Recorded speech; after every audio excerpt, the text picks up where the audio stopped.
guys, and welcome to yet another lesson on my YouTube channel. My name is Ruth. I'm an English teacher. I help you become better in pronunciation, grammar and vocabulary.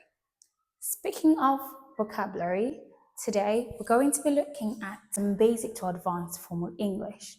Now this is important because you might find yourself in a formal situation. It could be an office or a school, and you might need to up your English a little bit so that you don't sound basic. Now, let's look at the first example we have. We have, I'm very tired.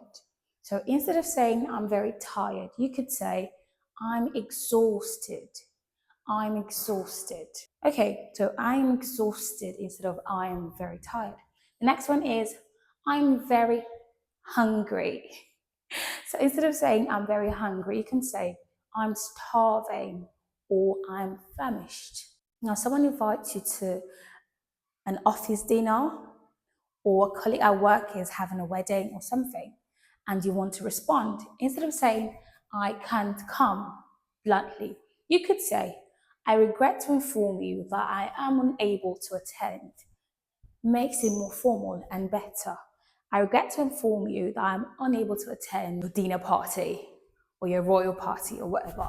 Now the next one, let's say you have a lot of things to do at work. Someone is saying, can we go out for dinner? Can we go out for a date or whatever? And then you're actually busy. But instead of saying, I'm busy, you could say, I'm swamped. And that's what happens when you live in Nigeria. Like it's God. I'm swamped.